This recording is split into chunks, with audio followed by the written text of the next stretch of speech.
Hello dear students, अभी हम बात करने वाले हैं अपने सेक्शन ई के बारे में। इन दिस वीडियो आपको क्या करना है, 5 क्वेश्चन सॉल्व करने और हर एक क्वेश्चन 1 मार्क्स का आता है, क्योंकि सीबीएसई ऑल्सो नोज कि भाई अगर मैं 2 3 4 मार्क्स का दूंगा तो गलती करने के चांसेस क्या हो जाते हैं और भी ज्यादा हो जाते हैं। ठीक है, दैट्स वाई वो सिर्फ और सिर्फ कितने देते हैं, 1 मार्क्स का ईच क्वेश्चन देते हैं और 5 मार्क्स उनको अटेम्प्ट करने हैं। टोटल क्वेश्चन भी देंगे वो आपको अराउंड 7 क्वेश्चन यहाँ पे उन्होंने दे रखे हैं और बोल रहे हैं कि भाई 6 कर दो, इसमें 5 कर दो सिर्फ इसमें से। ठीक है, पहला क्वेश्चन है कि भाई Cu2 पॉजिटिव जो है is not stable in aqueous solution. Stable नहीं है, क्यों? तो देखिए, जो हाइड्रेशन एंथैल्पी होती है, enthalpy of Cu2 positive ion की, वो बहुत हाई होती है। ठीक, तो यानी कि जैसे ही वाटर के अंदर जाता है, ये जनरली क्या करता है, अपना एक इलेक्ट्रॉन लूज करेगा और ये बना लेगा Cu2 पॉजिटिव।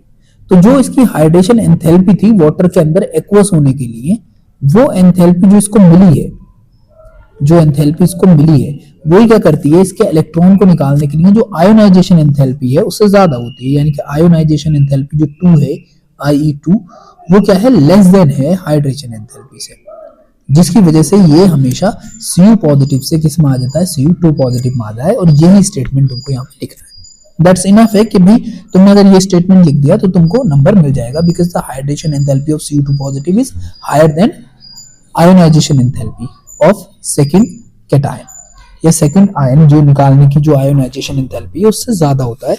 इस वजह से क्या होता है, यहाँ पर वो Cu2 पॉजिटिव में एग्जिस्ट करता है। अब बात कर रहे हैं दूसरे क्वेश्चन की। कह रहे हैं out of Cr2 positive and Fe2 positive which one is stronger reducing agent, और साथ में पूछा भी क्यों। तो देखो, कोई भी चीज जब भी हम बात करें, रिड्यूसिंग की बात करें, ऑक्सीडाइजिंग की बात करें, वो स्टेट डिपेंड करता है, डिपेंड्स ऑन स्टेबिलिटी। और स्टेबिलिटी को हम जज करते हैं on the basis of lower energy, यानी कि जिसकी जितनी लोअर एनर्जी होगी भाई वो उतना ज्यादा स्टेबल होगा। तो अगर मैं Cr की बात करूं 2 पॉजिटिव से, इसको मुझे लेके जाना है Cr3 पॉजिटिव में और ये एक इलेक्ट्रॉन निकालेगा। तो यहाँ पर जो इसका कॉन्फ़िगरेशन था वो था 3d4 और यहाँ पर इसका जो कॉन्फ़िगरेशन है वो है 3d3, यानी कि 3 इलेक्ट्रॉन बचे अब d ऑर्बिटल में। ऐसे अगर हम Fe की बात करें तो ये है 2 पॉजिटिव और इसको अगर मैं लेके जाता हूँ Fe3 पॉजिटिव में, तो ये क्या करेगा, एक इलेक्ट्रॉन निकालेगा। यानी कि यहाँ पे ये 3d6 और यहाँ पर आ रहा है 3d5, यानी कि ये तो भाई हाफ फील्ड हो गई। हाफ फील्ड का मतलब ही होता है मोर स्टेबल। लेकिन यहाँ पे जो कॉन्सेप्ट अप्लाई होता है वो होता है CFSC का, CFSC का। ठीक, क्योंकि ये प्रोसेस चाहे उन्होंने लिखा नहीं है, लेकिन ये बात कर रहे हैं किसकी, वाटर की, पेयर एक्शन जो वाटर के अंदर हो रही है। ठीक, CFSC क्या कहता है कि भाई, CFSC कहता है कि भाई जो भी तुम्हारे इलेक्ट्रॉन T2G में है उसको इंटू कर दो -0.4 से, और जो तुम्हारे EG में इलेक्ट्रॉन है उनको मल्टीप्लिकेशन कर दो EG को प्लस का 0.6 से। ठीक, अब अगर मैं इसका कॉन्फ़िगरेशन लिखूं जनरली, जैसे कि हमारा जो वाटर होता है वो वीक लिगेंड होता है, तो इसका जो कॉन्फ़िगरेशन है वो तो सिर्फ और सिर्फ यही आ रहा है T2G3, क्योंकि इसमें 3 होता है, ट्रिपलेट है, और EG 0, यानी कि इसकी अगर हम वैल्यू रखते हैं तो ये तो पूरा 0 हो जाएगा। लेकिन ऐसे वाले पे जो वैल्यू आएगी उसकी क्या आएगी, 3 into -0.4 equal to -1.2 delta nought. अब Fe की बात कर लें तो Fe जो है वीक लिगेंड है, तो इसके अंदर क्या कॉन्फ़िगरेशन होगा, T2G3 और EG आ जाएगा 2। ठीक, तो चलो सेम इक्वेशन इस पे भी अप्लाई करके देखते हैं। तो यहाँ पे क्या लिखेंगे हम उसको, T2G की जगह पाएगा 3 इंटू -0.4 प्लस, और यहाँ पर आएगा इसका 2 इलेक्ट्रॉन गए हैं EG में, तो यहाँ पर आ जाएगा जनरली, जिसको हम लिख सकते हैं इसे +0.6। तो इसका मतलब ये तो हो गया -1.2, ये आएगा +1.2, ये दोनों एक दूसरे को काट देंगे, एनर्जी क्या होगी, 0, और इसकी एनर्जी क्या है, नेगेटिव। तो मोर नेगेटिव वैल्यू होने की वजह से ये क्या होता है, एक स्ट्रॉन्ग रिड्यूसिंग एजेंट होगा, स्ट्रॉन्ग रिड्यूसिंग एजेंट होगा, because it is giving its electron to oxidize, to reduce someone else or something to get itself oxidized। तो ये मोर कोशिश करेगा कि वो 3 पॉजिटिव की स्टेट में रहे, ना कि Cr2 पॉजिटिव की स्टेट में।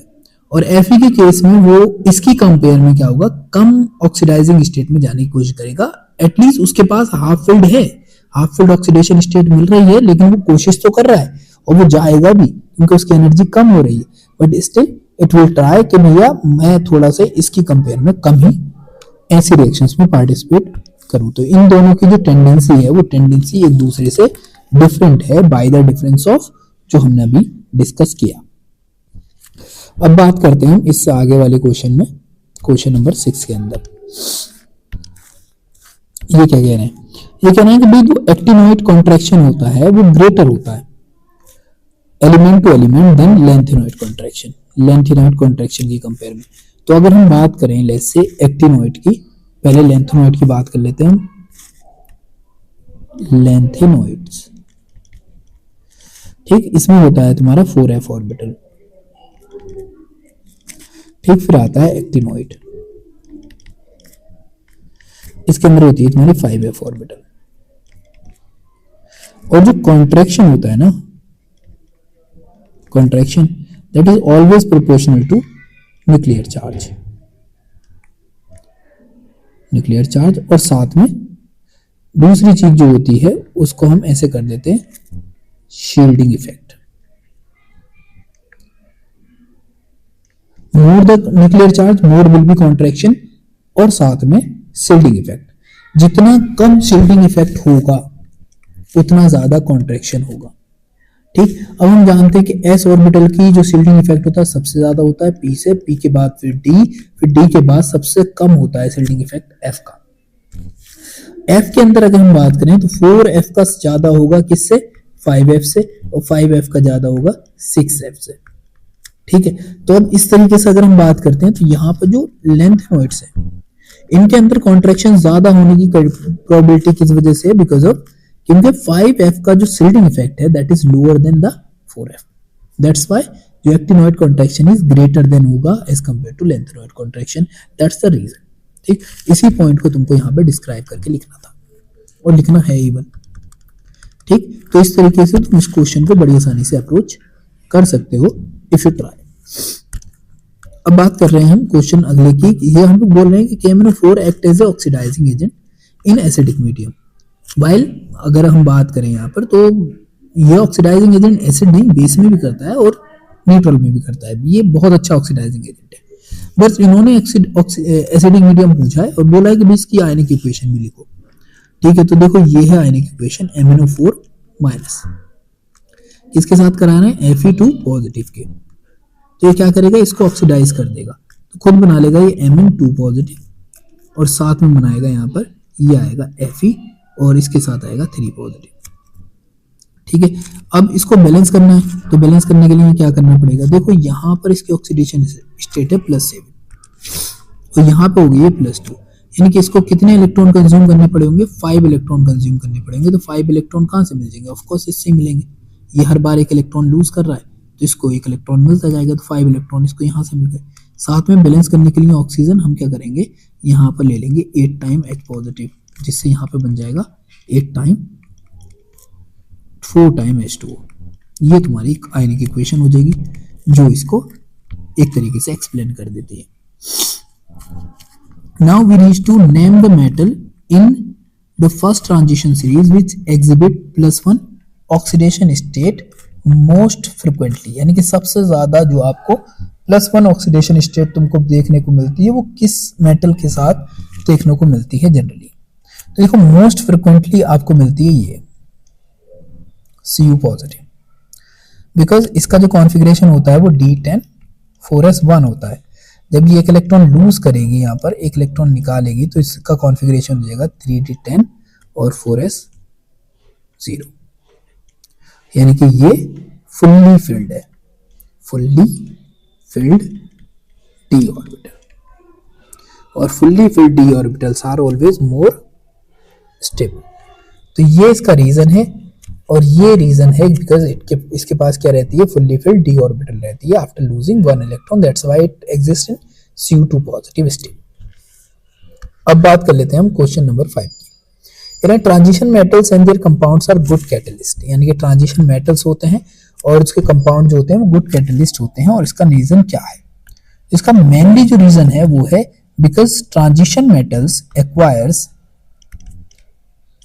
Variable oxidation state, oxidation state. So they works as good catalyst. तो ये क्या करते हैं, एक अच्छे कैटलिस्ट की तरह बिहेव करते हैं, बिकॉज ये क्या कर देंगे, अपनी जो वेरिएबल ऑक्सीडेशन, एक से ज्यादा ऑक्सीडेशन स्टेट में एग्जिस्ट कर सकते हैं। ये इसका आंसर था। फिर scandium forms no coloured ion yet it is regarded as transition element, यानी कि फिर भी हम इसको ट्रांजिशन एलिमेंट कहते हैं, but still it does not contains any colour ion. तो रीजन क्या है, देखो ये स्कैंडियम है, कॉन्फ़िगरेशन होता है D1 4s2।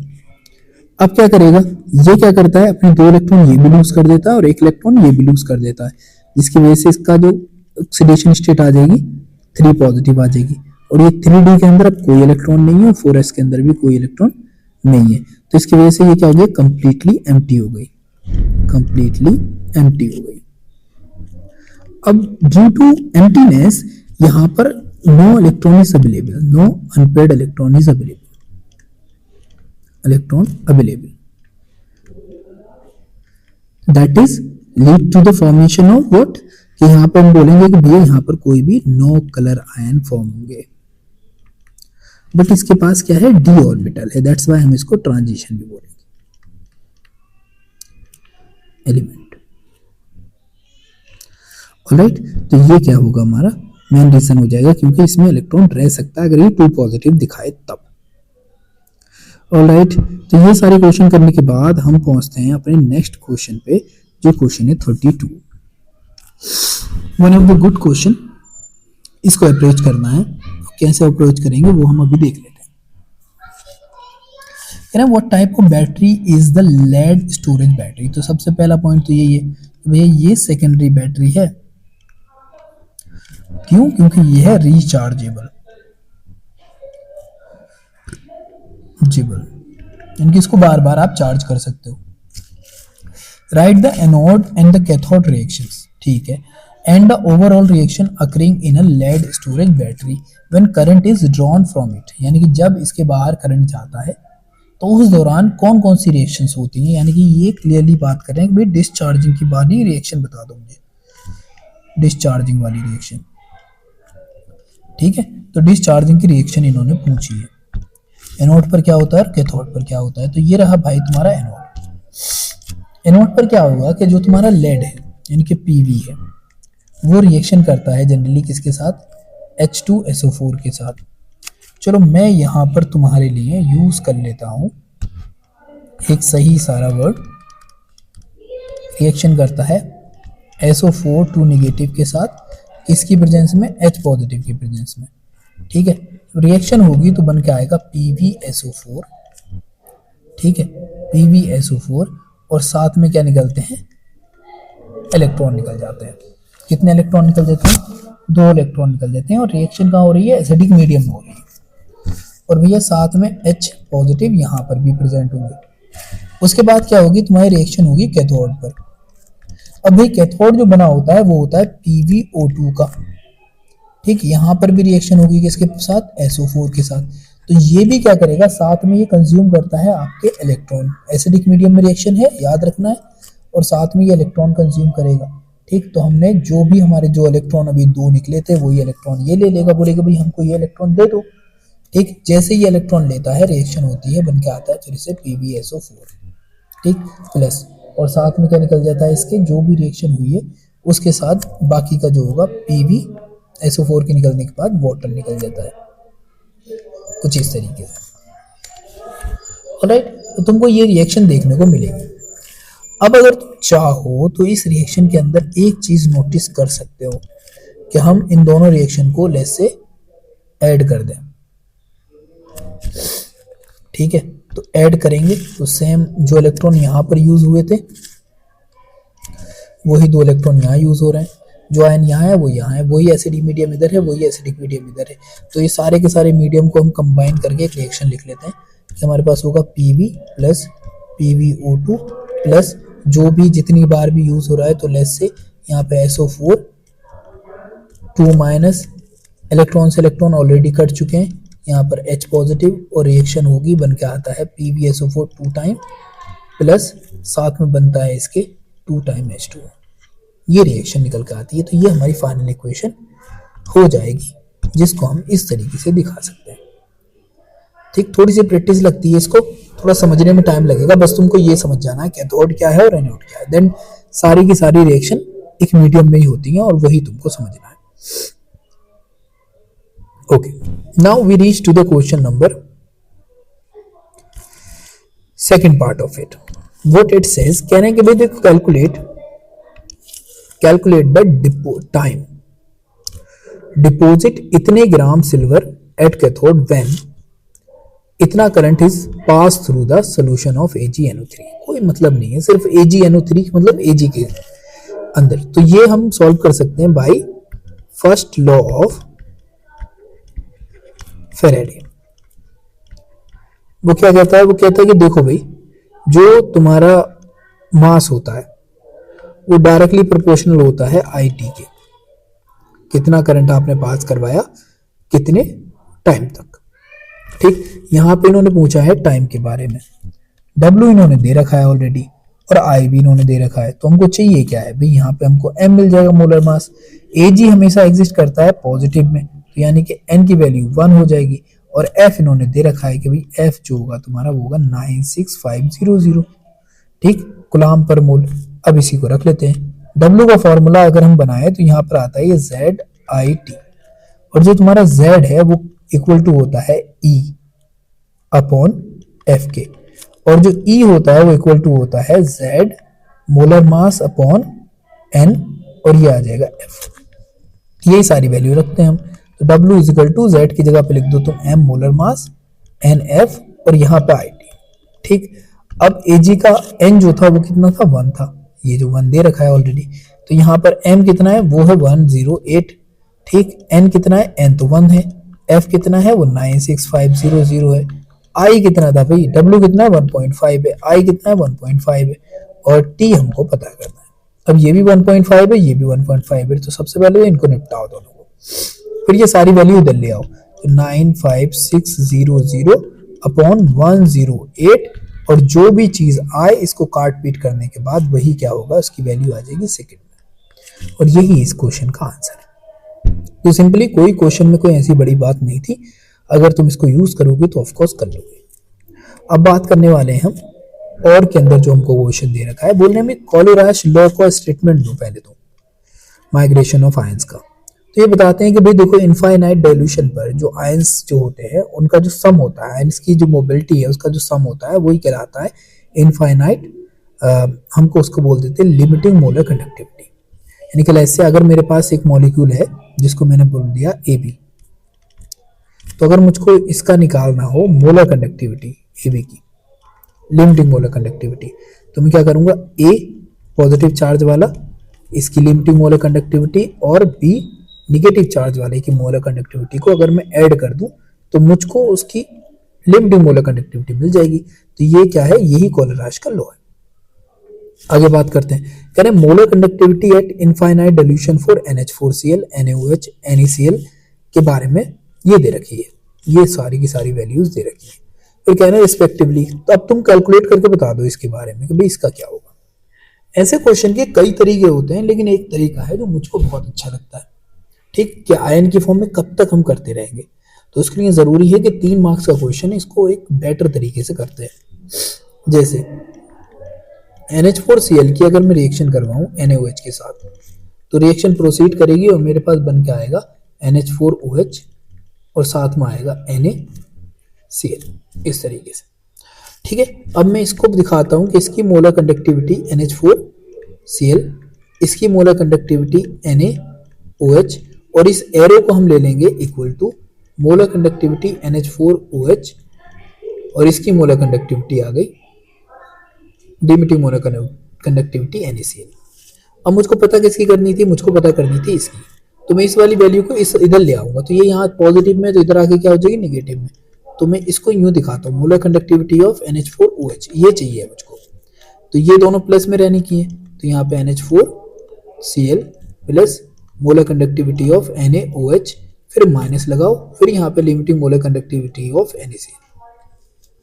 अब क्या करना है, इसकी वैल्यू दे रखी थी, इस वाले की वैल्यू दे रखी है 110 प्लस NaOH की वैल्यू दे रखी है इन्होंने पूरा 100 और इसकी वैल्यू दे रखी है -105। ठीक, दोनों को ऐड करेंगे ये हो जाएगा 210, ये है -105। अब 210 में से अगर 105 निकालते हैं तो हमारा जो आंसर आता है वो 105 ही आता है। ठीक, कैसे? सीमेंस सेंटीमीटर स्क्वायर पर मोल। यही क्या होगा इस वाले क्वेश्चन का आंसर है। दैट्स इट, बस इतना करना है और 3 मार्क्स तुम्हारी झोली के अंदर पहुंच जाएंगे। That's it. अब बात करते हैं इसके साथ जो दूसरा क्वेश्चन दे रखा है उन्होंने 2 मार्क्स का, ये भी इसमें क्या बोला कि देखो भाई डेल्टा जी के बारे में बताना है जो फॉलोइंग सेल के अंदर दे रखा है। इनने बता दो हमको कि यहाँ पे आंसर किन्ने होगा। ठीक है, कर लेते हैं, क्या होगा पता चल ही जाएगा, बच के जाएगा कहाँ। चलो जी करते हैं। अब यहाँ पर सबसे पहले दे रखा है, ये दिया है तुमको, इसको बोलेंगे हम यहाँ पर एनोड और ये हमारा कैथोड। क्यों? क्योंकि इसका पोटेंशियल क्या है? कम है, तो कम वाला हमेशा एनोड होता है और ज्यादा वाला हमेशा कैथोड होता है। अब क्या करना है हमको? सबसे पहले निकालना है हमको ई नॉट सेल। क्या होता है? ई नॉट कैथोड का potential minus E not anode का पोटेंशियल। कैथोड का पोटेंशियल है भाई 0.34 माइनस एनोड का है -0.76। माइनस माइनस क्या हो जाएगा? प्लस हो जाएगा, तो 0.34 माइनस माइनस प्लस 0.76, दोनों ऐड होकर आंसर आ गया 1.1 वोल्ट। तो पूरे सेल का जो पोटेंशियल आया वो ये आया। अब सवाल क्या होता है कि भाई देखो ये तो चलो ठीक है, अब तुमको क्या करना है कि भाई तुमको निकालना है डेल्टा जी। तो डेल्टा जी के बीच में और ई के बीच में रिलेशन है वो ये है -NF ई नॉट सेल। सारी वैल्यूज रख दो। तो इसके अंदर जिंक की भी ऑक्सीडेशन स्टेट 2 है, इसकी भी ऑक्सीडेशन स्टेट 2 है, तो N का मतलब हो गया 2 इलेक्ट्रॉन का एक्सचेंज हो रहा होगा। तो 296,500 इंटू 1.1 जो भी कैलकुलेशन करो वही इसका आंसर आ जाएगा। तो जो भी कैलकुलेशन कर रहे हो कर करा के निकाल दो value and that would be the answer of delta G. इतनी सी बात।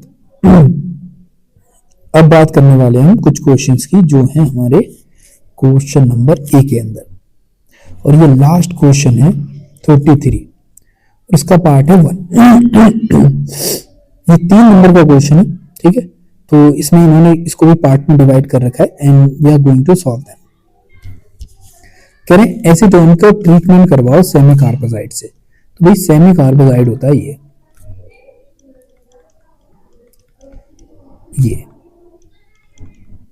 इसे बोलते हैं सेमी कार्बोजाइड। जब तुम एसीटोन का ट्रीटमेंट करवाओगे तो ये है तुम्हारी एसीटोन कुछ इस तरीके से, और ये है तुम्हारा सेमी कार्बोजाइड। ज्यादा सोचने समझने की जरूरत ही नहीं है इसके अंदर, हमेशा तुमको एक वाटर मॉलिक्यूल रिलीज करवा देना है, यानी कि ये OH और ये ऑक्सीजन दोनों को निकाल दो डायरेक्टली, ठीक है। बाकी तो एग्जामिनर समझ लेगा। इस तरीके से, और जो प्रोडक्ट बन के आया इसका नाम होता है कीटोन सेमी कार्बाजोन, और ये था सेमी कार्बाजाइड। तो कीटोन सेमी कार्बाजोन प्रोडक्ट बन के तुम्हारा यहां पर आ जाएगा। अगला है कि 2 मॉलिक्यूल्स हैं बेंजोल्डिहाइड के, जब इनका ट्रीटमेंट करते हो तुम कॉन्सेंट्रेट NaOH के साथ। बेंजोल्डिहाइड बोला है उन्होंने, याद रखना, ठीक। तो यहाँ पे रिएक्शन होती है कैनिजारो रिएक्शन, कैनिजारो रिएक्शन, जारो रिएक्शन, ठीक। तो इसमें एक बेंजोल्डिहाइड मॉलिक्यूल जो है ना, जैसे ये है, और एक मॉलिक्यूल और होगा,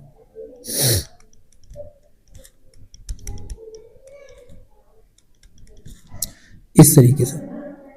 किसके साथ करवा रहे हो? कॉन्सेंट्रेट NaOH के। तो एक तो बना लेगा बेंजाइलिक अल्कोहल और दूसरा होगा तो वो बना लेगा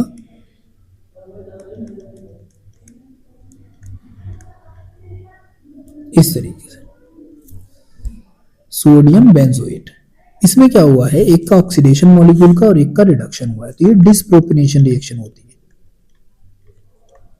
पोर्शिनेशन रिएक्शन। ठीक, सेम मॉलिक्यूल का ऑक्सीडेशन और सेम मॉलिक्यूल का रिडक्शन देखने को मिलता है। अब बात करते हैं butane 2 on when treated with zinc, mercury और कॉन्सेंट्रेट HCl, यानी कि ये बात कर रहे हैं अभी रिडक्शन की। क्या करना है तुमको, ये है ब्यूटेन 1 यानी कि CH2 CH3 CH2, यहाँ पे C होगा, डबल बॉन्ड आ जाएगा और यहाँ पर आ जाएगा CH3। अब तुम लोग अगर आना है इसकी रिएक्शन करवाना है किसके साथ, ZnHg और कॉन्सेंट्रेट HCl के साथ। कुछ नहीं होना, बस ये दोनों के दोनों हट जाएंगे, ऑक्सीजन के बॉन्ड, और यहाँ पे CH2 आ जाएगा CH3। ठीक, तो ये हाइड्रोकार्बन बन जाता है। सबसे आसान और सबसे अच्छी रिएक्शन है। ठीक, तो इसको कराने के लिए कुछ ज़्यादा चीज़ों की ज़रूरत नहीं पड़ती, तो दैट्स वाई इट इज़ कि किसी भी कार्बोनिल से हाइड्रोकार्बन बनाने का सबसे आसान तरीका यही है। अब पहुँचते हम आगे थोड़ा, तो हमको देखना है अब सेकेंड पार्ट में इन्होंने क्या पूछ रखा है and how that is important.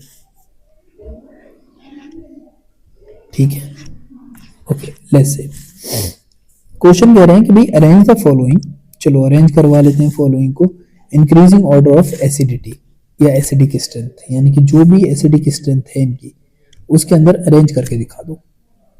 अब भाई एसिडिक स्ट्रेंथ किसी भी एसिड की डिपेंड करती है कुछ चीजों पर, यानी कि जो एसिडिटी है प्रोपोर्शनल होती है इलेक्ट्रॉन विड्रॉइंग ग्रुप के और इनवर्सली प्रोपोर्शनल होती है इलेक्ट्रॉन रिलीजिंग ग्रुप के। अब जब हम इसको देखें सारे के सारे एसिड्स को, तो ये है तुम्हारा अल्फा बीटा गामा, ये 1 2 3 4, तो ये है तुम्हारा लेट्स से ब्यूटानोइक एसिड, ये है गामा ब्रोमो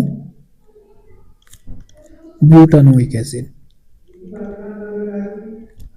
ये है अल्फा बीटा यानी कि beta bromonoic acid, bromo butanoic acid, ये है यहां पर अल्फा वाले कार्बन से जुड़ा, तो इसको बोलेंगे अल्फा ब्रोमो ब्यूटानोइक एसिड। अब समझने की बात क्या है कि जो ये ब्रोमीन है ये -I इफेक्ट दिखाने वाला ग्रुप है, यानी कि इलेक्ट्रॉन को विड्रॉ करता है अपनी तरफ। अब ये जितना ज्यादा क्लोजर, और ये जो इफेक्ट होता है ये क्लोजनेस पे डिपेंड करता है, तो ये जितना ज्यादा करीब होगा वहां पर इसका इम्पैक्ट जितना ज्यादा होगा, यानी कि इलेक्ट्रॉन विड्रॉइंग करेक्टर उतना ही ज्यादा होगा, तो वो उतना ही ज्यादा क्या हो जाएगा, एक तरीके से हम बोल सकते हैं कि वो उतना ही ज्यादा क्या हो जाएगा, एसिडिक करेक्टर शो करेगा। तो मैं इसको A बोल रहा हूँ, इसको B बोल रहा हूँ, इसको C बोल रहा हूँ, इसको D बोल रहा हूँ, तुम लोगों को स्ट्रक्चर ही बनानी है। तो अल्फा वाला क्या होगा, सबसे ज्यादा एसिडिक होगा, तो D सबसे ज्यादा एसिडिक होगा।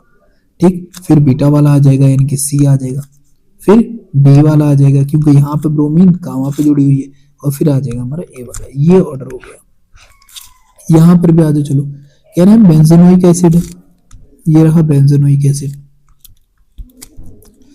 ये रहता है तुम्हारा बेंजोनोइक एसिड। फिर कह रहे हैं इसको A मान लिया हमने, लेट्स से, फिर कह रहे हैं 4-मेथॉक्सी बेंजोनोइक एसिड, ये रहा तुम्हारा 4-मेथॉक्सी बेंजोनोइक एसिड। फिर अगला बोला है उन्होंने, ये B हो गया कि भाई दूसरा दिया है उन्होंने कि 4-नाइट्रोबेंजोइक एसिड यानी कि NO2, and then further they रखा है उन्होंने, बोले भाई इस बार दिया है उन्होंने 3/4 यानी कि एक तो NO2 यहां पर होगा और एक NO2 यहां पर होगा। ठीक, अब बात कर लेते हैं हम यहां पर, तो देखो ये इस पे कोई ग्रुप नहीं जुड़ा, इस पे जो ग्रुप जुड़ा है वो है इलेक्ट्रॉन रिलीजिंग ग्रुप। तो अगर मोर इलेक्ट्रॉन रिलीजिंग ग्रुप हो तो ये अगर ज्यादा हुआ तो यहाँ पर एसिडिटी कम हो जाएगी, तो इसका मतलब इसकी तो एसिडिटी सबसे कम होने वाली है। ये C था, ये D था। ठीक, ये है इलेक्ट्रॉन विड्रॉइंग ग्रुप, तो ये एसिडिटी को बढ़ाएगा। यहाँ पर 2 हो गए इलेक्ट्रॉन विड्रॉइंग ग्रुप। याद रखना है कि ये -I दिखा पाता है और ये जो दिखाता है +M दिखाता है, इनका इलेक्ट्रॉन अपनी ओर खींच, ये -M दिखाता है, ये -M दिखाएगा, इलेक्ट्रॉन अपनी ओर खींचेगा ये। ठीक, तो अगर मैं बात करूं तो सबसे ज्यादा एसिडिक है हमारा D वाला, फिर से फिर उसके बाद आता है हमारा C, फिर उसके बाद आता है हमारा A, एंड देन सबसे लास्ट में आएगा B। क्यों? क्योंकि यहाँ पे इलेक्ट्रॉन विड्रॉइंग ग्रुप की जगह इलेक्ट्रॉन रिलीजिंग ग्रुप जुड़ा हुआ है। इस तरीके से क्वेश्चन सॉल्व करने होते हैं। अब हम कैटेगरी में पहुंच चुके हैं और की, तो और वाली कैटेगरी देख लेते हैं। कह रहे हैं कि देखो भाई, जब तुम एल्डिहाइड का ऑक्सीडेशन करवाओगे तो ऑक्सीडेशन करवाना है तो देखो हाईएस्ट करवाना पड़ेगा क्योंकि सिर्फ ऑक्सीजन लिखा है, तो एल्डिहाइड ऑन ऑक्सीडेशन देते हैं कार्बोक्सिलिक एसिड। फिर उन्होंने कहा कि अगर तुम PCl5 से रिएक्शन कराते हो तो PCl5 से क्या होता है, ये OH को रिप्लेस कर देते हैं Cl से, तो यहाँ पे आ जाता है CH3COCl। फिर कह रहे हैं अगर तुम इससे रिएक्शन करवाते हो तो यहाँ पर क्या होता है, कीटोन का फॉर्मेशन होता है। ये हमेशा कीटोन की प्रिपरेशन में आप देखोगे तो ये Cl हटेगा और इसकी जगह पर आ जाएगा CH3CO और यहाँ पर फिर से आ जाएगा CH3, ये सा वाला एक। ठीक, फिर इन्होंने जिंक अमलगम के साथ कॉन्सेंट्रेट HCl के साथ, तो यहाँ पर ये करवाता है हमेशा रिडक्शन, और रिडक्शन में क्या करता है, हाइड्रोकार्बन देता है, तो यहाँ पर हो जाएगा CH3 CH2 और CH3, ये आ गया तुम्हारा हाइड्रोकार्बन, यानी कि प्रोपेन का फॉर्मेशन हो गया। इस तरीके से इस रिएक्शन को पूरी को दिखाता। यहाँ पे कुछ कन्वर्जन दिए हैं इन्होंने, कह रहे हैं प्रोपेनॉन से प्रोपीन बनानी है तुमको, तो प्रोपेनॉन से प्रोपीन कैसे बनानी है उसके बारे में बात चल रही है। तो देखो ये है तुम्हारा प्रोपेनॉन,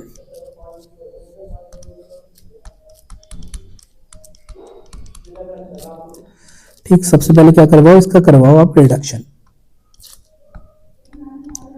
NaBH4 लो, ये कन्वर्ट कर देगा इसको इसमें, ठीक है। इन्होंने क्या बोला है, कोई स्टेप नहीं दिया, तो आप अपनी मर्जी से जो चाहो जितना चाहो कर सकते हो।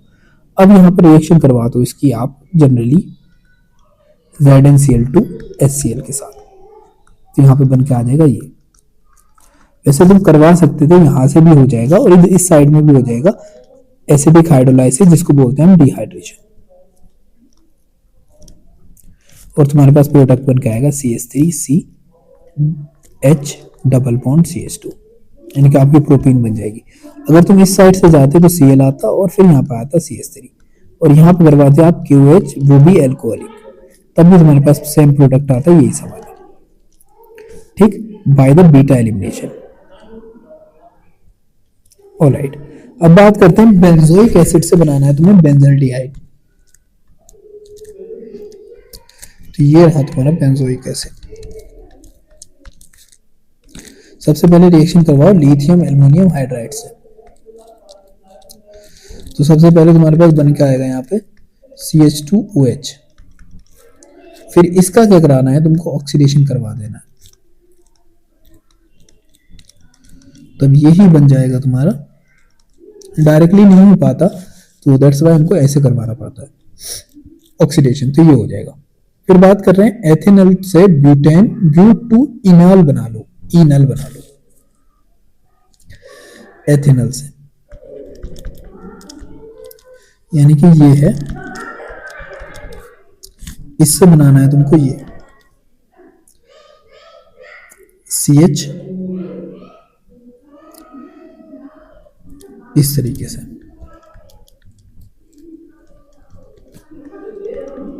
ये बनाना है। ये बात कर रहे हैं एल्डोल कंडेंसेशन की,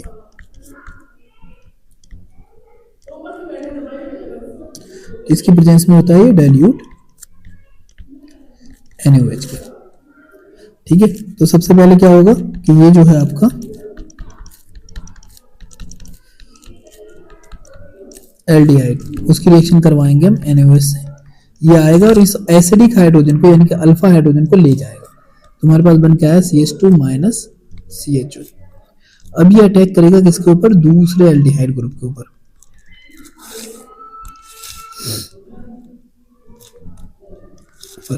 तुम्हारे पास क्या बन के आया CH3CO नेगेटिव, जहां पे पहुंच गया हमारा सोडियम पॉजिटिव H, और यहां पे आ जाएगा हमारा CH2 और CHO। फिर क्या होगा, इसके बाद क्या करवा देंगे हम, फिर से हम करवाएंगे इसका एसिडिक हाइड्रोलाइसिस, तो हमारे पास बन के आता है CH3CH, और यहाँ पे आ जाता है तुम्हारा OH, ये आ जाता है CH2 और ये आ जाएगा CHO।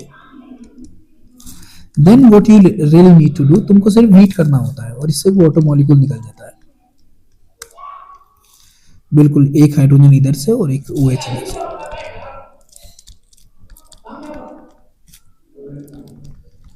कुछ ऐसे, ठीक। जिससे क्या होगा, ये बॉन्ड इधर जाएगा और ये बॉन्ड इधर जाएगा, तो यहाँ पे रेजोनेंस होगी और ये स्टेबल हो जाएगा। तो इस तरीके से क्या करते हैं, एल्डोल कंडेंसेशन के थ्रू आपको ये दूसरा प्रोडक्ट भी मिल जाएगा। We have solve the complete paper. जितने भी क्वेश्चन तुम्हारी समझ में आए हैं बहुत अच्छी बात है। अगर किसी भी डिस्कस करना है तो ऑफ कोर्स आस्क मी। मैं यहाँ पर इसीलिए बैठा हूँ कि हम लोग क्वेश्चंस को अच्छे तरीके से प्रिपेयर कर पाए और उनका एक बेटर रिजल्ट प्रोसेस कर पाए। All the very best, thank you very much for being the part of this video. अगर कोई भी डाउट है तो प्लीज मुझको बताना। God bless you, have a nice day.